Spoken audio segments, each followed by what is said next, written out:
Reaching out from beyond the grave with stories to give you the chills. The Kool Ghoul on 66.6 Dead Air Radio. Tonight's story is a hopeful tale of faith and what it takes to believe in something. So let's dive right in.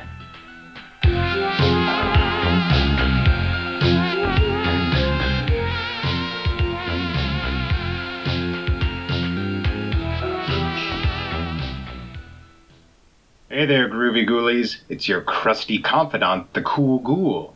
It's been 8 months and we're 8 episodes in. Can you believe it? I sure can't. Well, our 8th, 13th caller has a little creature feature for us tonight, and this one's got some teeth to it. Alright, number 13, you're on the air. Bruce Springsteen blared through the truck speakers, and I lost track of how many times Glory Days played. I stopped counting around 5. I wasn't a fan of the song, but that's the price you paid for riding with Gavin. He could only play the boss. The tape was stuck in the tape deck, so you soldiered on until you reached your destination. I enjoyed his company less than his taste in music, but I had run out of fishing buddies months ago, and I never fished alone. He turned down the radio. Hell of a drive. This play's worth it. You've seen the fish I brought home? Yeah, I seen 'em. I grabbed a moon pie from the bag between my feet and offered it to him. He patted his belly and said the missus put him on a diet. I didn't blame her. The base of his gut rode so far past his thighs it pressed against the steering wheel. See, a back injury and a steady check from workers' comp increased his bank account, which expanded his beer funds and stomach. Not that he still wasn't a tough-looking SOB. He'd been our star quarterback and captain of the wrestling team back in high school, and he still carried that muscle on him. Gavin leaned back, adjusted himself, and ripped a big one. You could hear the grease. They pay me no rent, I kick 'em out, he said, fanning his face. I rolled down my window. Your daddy still handling them snakes? He asked. Down at the church? Yeah, he's still preaching. Ain't just snakes, though. He's got all kinds of reptiles. Damn fool thing swinging round cottonmouths like that. Lord works in mysterious ways. Guess so. Turn here. Gavin pulled onto the narrow dirt trail, almost invisible from the road, hidden between the shadows of the scrub brush and pine trees. Bare branches dragged across the sides of his truck, scratching what little of the lime green paint remained. You sure picked a lake at the ass end of nowhere, he said and reached for a moon pie. The diet must have slipped his mind. You still got that alligator? Yeah, he's around. Must be pretty big, he said, shoving as much moon pie as possible into his mouth. About 25 feet. 25 feet? You shitting me? He whistled. The hell you feed that thing? I shrugged and said, Nah, he ain't picky. He'll eat whatever the congregation brings him. That's so? Damn gator probably eating better than me. He part of this church too? He shoved the rest of the moon pie into his mouth, crumpled up the wrapper and chucked it out the window. Yeah, he's kinda like an avatar. An avatar? What's that? A god, manifested on Earth. You mean like Jesus? I guess. He reached behind the seat and came back with a diet soda. Couldn't leave me a single beer, could she? He said, looking at the soda pop like he had a handful of shit. This avatar, God, whatever, got a name? Blackjack. Blackjack? That's your god's name. He popped the tab and took a swig.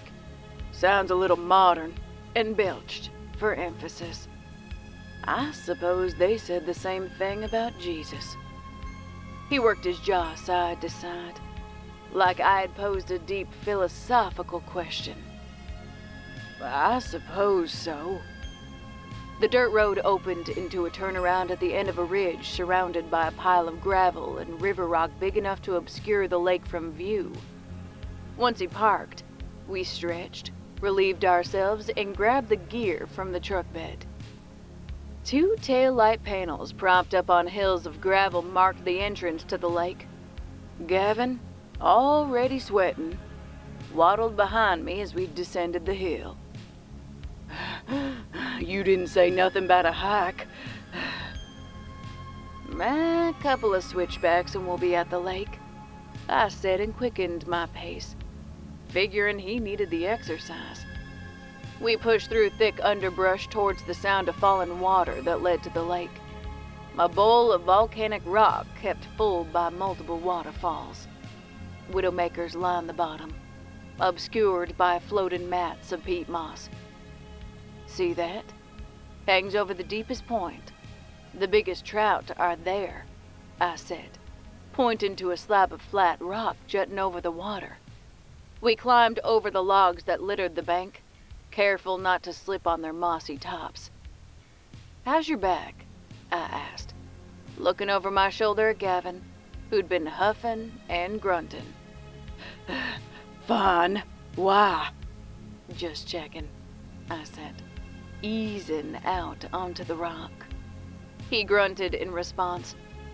Being a considerate host, I let him take the prime spot on the lip. Ain't no snapping turtles? He asked. I shook my head. He popped his shoes off and dipped his feet in the water. You know, I never took you for a fisherman. He fixed his hook with salmon eggs and cast his line to the edge of the peat moss. I picked it up out of habit. An hour passed with no sign of fish, and he was getting impatient. You sure you didn't fish this place clean? They're here. Fishing is a game of patience. Didn't you know that? I'm aware. Just saying a man's patience has limits.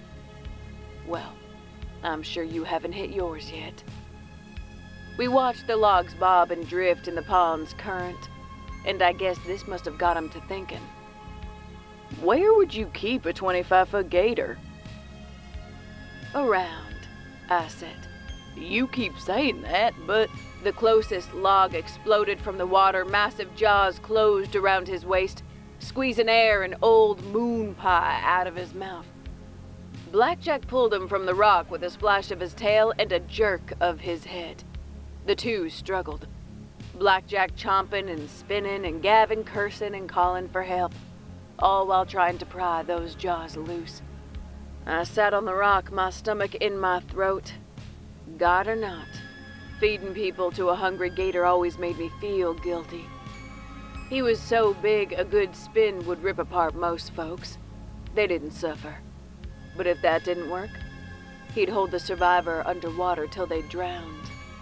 I hated that. The big gator snapped his jaws trying to get a good grip. After a couple of tries, he let go and retreated underwater. Gavin grabbed the rock trying to pull himself up, but he'd lost too much blood. His lips pulled tight and nostrils flared, breathing in quick, short bursts. He was dying. The massive gator resurfaced underneath him, lifting him high into the air, snapping its mouth closed, splitting Gavin from shoulder to groin, and baptizing me in a spray of blood. So much for this outfit. Blood is a bitch to clean. The gator gulped his food down with a jerk of its head, then he submerged and was gone. I fixed some salmon eggs on my hook and cast my line into the lake.